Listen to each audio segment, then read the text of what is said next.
La realidad y el mundo real es mucho más benevolente que el mundo mental.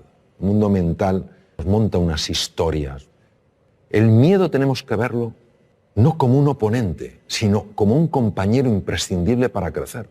Cuando una persona siente miedo es porque está tocando los límites de su zona de confort. Esa es la llamada para crecer. Toda la magia está fuera de la zona de confort. Cuando se estudia la neurociencia afectiva se ve que una persona, por ejemplo, que haya perdido el ánimo, que esté desilusionada, que esté desesperanzada, que se sienta impotente, no tiene el mismo riego cerebral que una persona que se sienta con ilusión, que se sienta con ánimo y se sienta con ganas. Las zonas más anteriores del cerebro, lo que se llaman áreas prefrontales, que son esenciales en el mantenimiento de la atención, en la memoria, en el aprendizaje y en la creatividad, son muy dependientes del estado emocional. Por eso una persona entusiasmada, con un proyecto, ilusionada, que se siente a gusto, acompañada de gente que cree en ella, etcétera, etcétera, es una persona mucho más inteligente, mucho más creativa y mucho más emprendedora. La misma persona, si le cae el ánimo, si se siente incapaz, etcétera, no importa si es capaz o no, no ejercitará esas capacidades porque las tiene abolidas. El cuidado del ánimo es clave. La razón por la que nos ponemos nerviosos la mayor parte de las veces no es por el hecho en sí, sino por la historia que nos estamos contando acerca del hecho. Hay varias cosas que sabemos que ayudan a reducir ese estado de ruido, vamos a llamarlo ruido mental, es decir, ese nerviosismo como consecuencia de ruido mental. En primer lugar es hacer ejercicio físico. El ejercicio físico por sí solo tiene la capacidad de reducir el ruido mental. En segundo lugar, poderlo hablar con alguien de confianza, poder hablar el sentir, poder contar el sentir. Y a veces, si no tienes a nadie, escribe lo que te preocupa, pero en un papel tan pequeño que casi no lo puedas ver. Porque el cerebro está interpretando que si puedes poner el problema en un tamaño tan pequeño es que el problema no es tan grande. La siguiente cosa que te diría es que se entrenen en una cosa que cada vez tiene más difusión, que es todo lo que es los estados contemplativos de la conciencia, que no es más, o mindfulness, que lo único que significa es que se entrene en prestar atención a las cosas que son reales, como su respiración, como las sensaciones del cuerpo, porque el otro es mental. Entonces, cuando la narrativa no recibe la misma atención, empieza a tener menos impacto. Y hay una cosa que es clave en el adiestramiento, y yo he visto su tremenda eficacia, que es acostumbrarte a traer la atención al aquí y a la ahora. Y una cosa que procuro entrenar todo lo que puedo es cuando veo que me estoy lamentando de algo del pasado, inmediatamente vengo al presente. Cuando se habla tanto del aquí y el ahora, parece que tiene una connotación metafísica o filosófica. No es así, es tremendamente práctica. Cuando tú estás aquí y ahora, la mente no tiene la capacidad de meter tanto ruido. Lo que genera nervios es la mente. Es un entrenamiento, porque hay que ir en contra de un condicionamiento mental previo. El tema es ¿cuánto nos va a costar? Yo no creo que esa es la pregunta es hasta dónde nos puede llevar. Nuestra mente está agitada. Y como está agitada, no vemos nuestro potencial, ni tampoco vemos aquello que nos está lastrando. Cuando conseguimos que esa mente se serene, empezamos a ver cosas en nosotros y a experimentar sensaciones y a experimentar realmente descubrimientos, revelaciones en el sentido de cosas que estaban veladas y se ven, que tienen un poder transformador en la vida. Y también empiezas a ver aquellas cosas que no habías visto de ti y que realmente te están haciendo la vida difícil.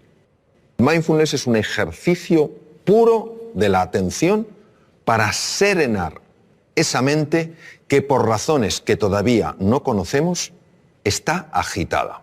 Y como está agitada, no podemos reconectar con nuestro potencial oculto, ni sabemos por qué tantas cosas que son pequeñas nos alteran de una manera tan grande. El mindfulness ya está descrito en la literatura india desde el Bhagavad Gita de hace 3.500 años, cuando Krishna le dice al príncipe Arjuna, la mente es difícil de manejar como el viento, y cuando el príncipe Gautama Siddhartha descubre que el dolor es parte de la vida, pero el sufrimiento lo genera este movimiento de la mente. y que la forma de combatir ese sufrimiento es estabilizar la atención, alejándola de esa narrativa, de esa rumiación constante, de ese ruido que nos impide reconectar con lo que somos. Detrás de muchísimas enfermedades, por no decir de todas, hay un factor que puede pesar más o menos y que es la ansiedad. La ansiedad es generada por el ruido mental. El tubo digestivo controla el 80% del sistema de defensa del cuerpo. El tubo digestivo constituye otro cerebro, complejísimo, con 500 millones de neuronas. Cuando una persona está súper-tensa, cuando una persona está llena de ansiedad, empieza a producirse el paso de sustancias nocivas desde la luz del intestino delgado y a veces del colon a la sangre y pueden dar lugar a procesos inflamatorios generalizados que ya se están empezando a relacionar como uno de los factores, uno solo, que podría tener su conexión con el Alzheimer, por ejemplo. Hace más difícil el control de la glucosa. Es alucinante. Entonces, cómo el mundo emocional, perturbado por una mente agitada, acaba afectando todo el cuerpo. Y también nos ayuda a darnos cuenta de la jaula de grillos que tenemos en la cabeza. Y que el simple hecho de parar eso hace que el organismo, que tiene una capacidad natural de recuperación, pueda recuperarse. No hay nada mágico aquí. Bueno, sí hay mágico. Que la vida es mágica. Eso es lo que hay de mágico. Pero a veces estos diálogos que tenemos bloquean la magia, no porque la anulen, sino porque no la dejan florecer. El problema nuestro no es que nos vamos a morir, es que no sabemos cómo vivir. En los momentos donde ya esta existencia nuestra se acaba y una persona mira hacia atrás, uno se da cuenta de la cantidad de cosas que podía haber hecho y no hizo. Yo creo que todo ser humano tiene música. Lo que pasa es que está acostumbrado no a oír su música, sino a oír su ruido. No tiene nada que ver el ruido con la música. Si todas las notas fueran pegadas una detrás de otra, no tendríamos música, tendríamos ruido. Lo que hace que tengamos música es que haya espacios de silencio. Son esos espacios donde no hay ninguna nota los que permiten que en vez de ruido haya música. Esta vida, yo creo que el tiempo que la vivamos es una vida para vivirla con intensidad, con dificultades, con desafíos, que nos enfoquemos en lo que realmente es relevante. Que cuando llegue el final de nuestra vida, digamos como Neruda, confieso que he vivido. Que podamos decir, confieso que he vivido la vida y no que la he visto pasar. Y esa toma de conciencia, esa reflexión es lo que creo que nos puede ayudar sencillamente a que la música emerja, porque el ser humano está llamado a eso, a hacer sonar su música. O sea, todos tenemos una música y es una música preciosa, todas diferentes, todas complementarias. Eso es lo que quiero decir, que no nos conformemos con vivir una vida de ruido, sino que vayamos encontrando esa música a base de enfocarnos en las prioridades, para que al final de nuestra vida podamos decir, como decía Neruda, confieso que he vivido. Yo creo que los seres humanos tropezamos 100 veces sobre la misma piedra por falta de humildad. La humildad es para mí la virtud más grande que existe porque es para una persona probablemente la más difícil de vivir plenamente, que no es la modestia, no es ser una persona así apocada, es la humildad de corazón. Cuando una persona es realmente humilde, son personas que tienen mentalidad de principiantes. Cuando comete un error, lo que más le interesa no es buscar culpables, ni en él, ni en ella, ni en los demás. Sí.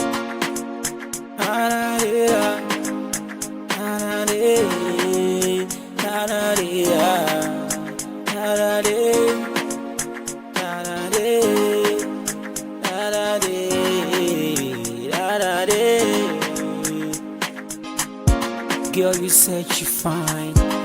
Your body can vibrate. The things you do, girl, you make me want to cry. Nobody else but you.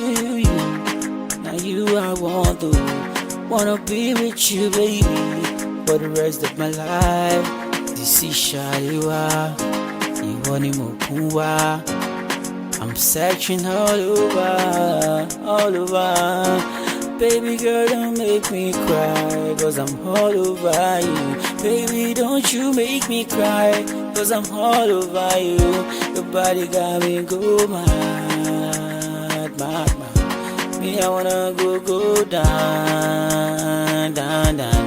Me, o kukule reggae, too much for me. Me, o kukule reggae, tell me your name, wala. Shawty call me my man. I really wanna vibe on. Your body got me good now. Shawty kid, I really wanna vibe on. Your body got me good mad. And if you do, that's what I want. You are the one for me, babe. Sino averiguar qué es lo que ha pasado. Es una mentalidad mucho más científica, interesada, curiosa, que una mentalidad enjuiciadora. Porque creo que cuando una persona es humilde y tropieza con una piedra, está dispuesta a reconocer que ha tropezado con una piedra y no a intentar ocultarse ante sí misma o ante los demás qué ha sucedido. Porque creo que cuando una persona es humilde y tropieza con una piedra, se deja asesorar, pregunta, escucha, pide ayuda y se deja ayudar. Creo que nuestra soberbia nos mata. No queremos aceptar las cosas como son. Queremos que sean a nuestra medida. Queremos que la vida se pliegue a nuestros deseos. Por eso no fluimos con la vida. Cuando aparece algo que no nos gusta, nos preguntamos ¿por qué? En lugar de ¿para qué? Creo que la vida se vive en plenitud cuando el que pilota el coche es la conciencia. Y en el copiloto va el ego.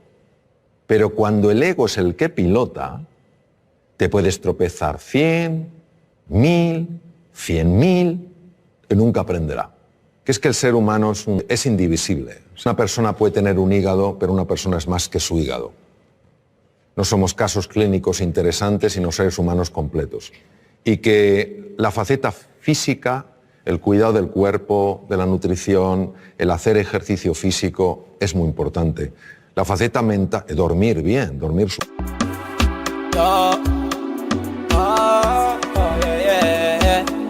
Yeah, on a slow move, just take it low. 1, 2, 3, go. Shawty wanna go down, put me on key on the slow mode. Yeah, make it slow down, give me the vibe on the low down. I like the way you roll it, I like the way you rotate. Just call me the bartender, give me some wine, Bacardi Rosé. I wanna pop into shy, yeah. I wanna live my life, get to shy, yeah. Don't it lucky, don't it shocky. Give me the fire, give me the key. Tempo, that's when it on eat. So I'm on flexing life, I'm on over yeah. I want to make a fresh shy, yo. Over yeah.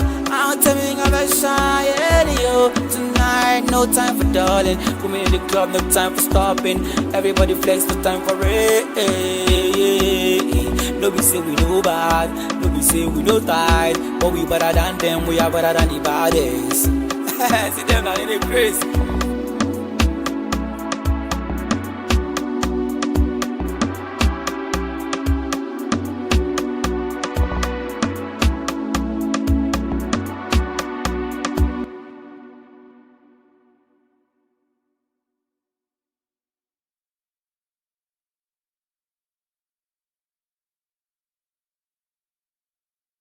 Suficientes, importantes, más importante dormir que comer, fisiológicamente hablando.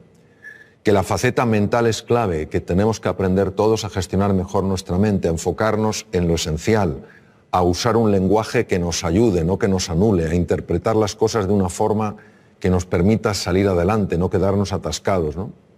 Que el elemento afectivo es esencial, buscar lo positivo en las cosas, más que los porqués, los paraqués, más que los esques, pues tal vez los hayques, a lo mejor más que solo me queda, pues los aún me queda, ¿no?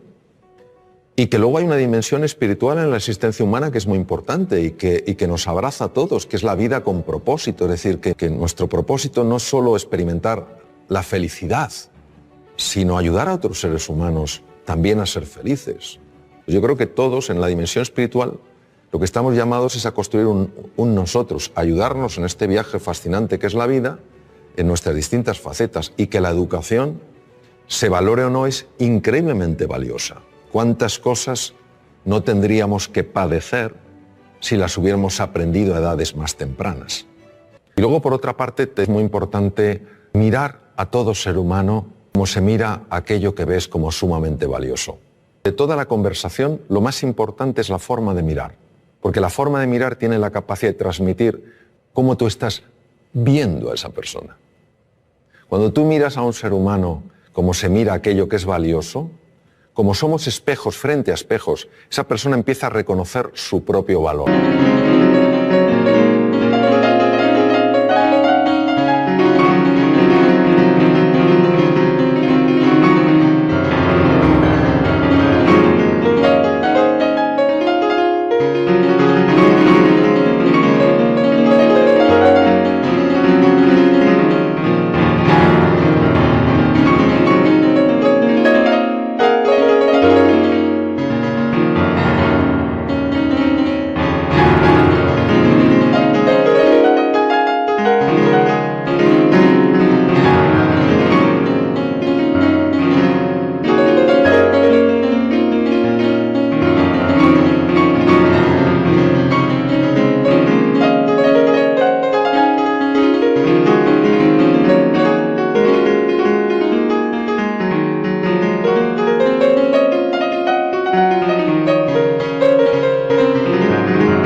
Y en ese reconocimiento es más fácil que cualquier talento, cualquier capacidad encuentre un espacio natural para desplegarse. Es clave ver a todo ser humano como grandeza en potencia.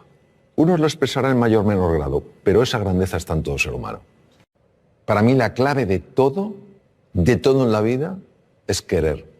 Querer a las personas con las que estás, quererte a ti, querer a la vida, querer a la naturaleza, querer el progreso, querer el bienestar, es querer. Donde el ser humano entiendo que tiene un desafío es en el querer, pero en el querer de verdad a la otra persona. Querer que salga adelante, querer que florezca, querer que sea plenamente feliz. Y cuando esto se ha aplicado en entornos como la medicina, los enfermos están más sanos.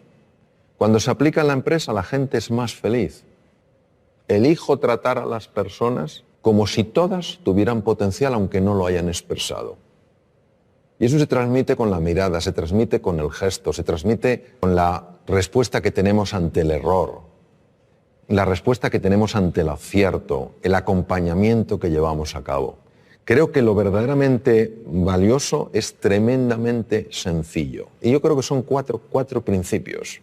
Querer a las personas, creer en ellas, valorarlas y potenciarlas. Es que la autoestima es clave porque al final nuestra capacidad de hacer frente a los desafíos o nuestra incapacidad, la mayor parte de las veces nada tiene que ver con el mundo real, tiene que ver todo con el mundo.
Las personas muchas veces no cambiamos no porque no se pueda cambiar, sino porque no estamos dispuestos a hacer lo que hay que hacer para cambiar.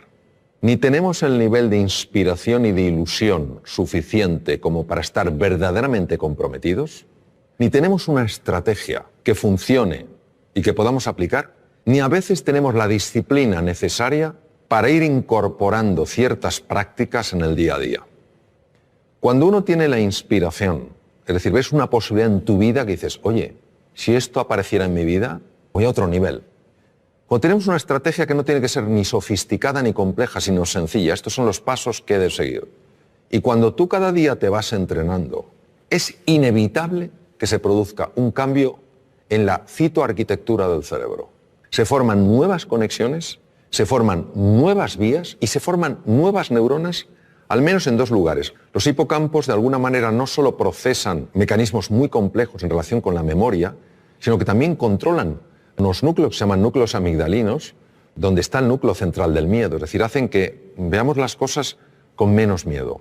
Todos nosotros podemos cambiar, podemos activar genes, podemos desactivar genes, podemos crear nuevas conexiones. Entonces, nos dice la neurociencia que vivamos con pasión, con entusiasmo, que vivamos con fe en nosotros y en nuestras posibilidades y que estemos dispuestos a llevar a cabo el entrenamiento necesario para incorporarlo, para que pase del saber al saber hacer. Y cuando uno está con personas realmente relevantes en el mundo del deporte, en el mundo de la ciencia, te das cuenta de la disciplina que ponen en su vida. Todos los días se entrena. Y eso es una maravillosa oportunidad porque quiere decir que nuestro pasado no tiene por qué predecir nuestro futuro. Si una persona quiere cambiar cómo ha vivido hasta ahora, lo puede hacer. Ahora necesita estos ingredientes. Un verdadero entusiasmo, una motivación que le genere el compromiso, una estrategia que sea razonable, no tiene que ser compleja, y una práctica constante para que al final no haya nada que creerse, porque tú mismo lo puedes verificar.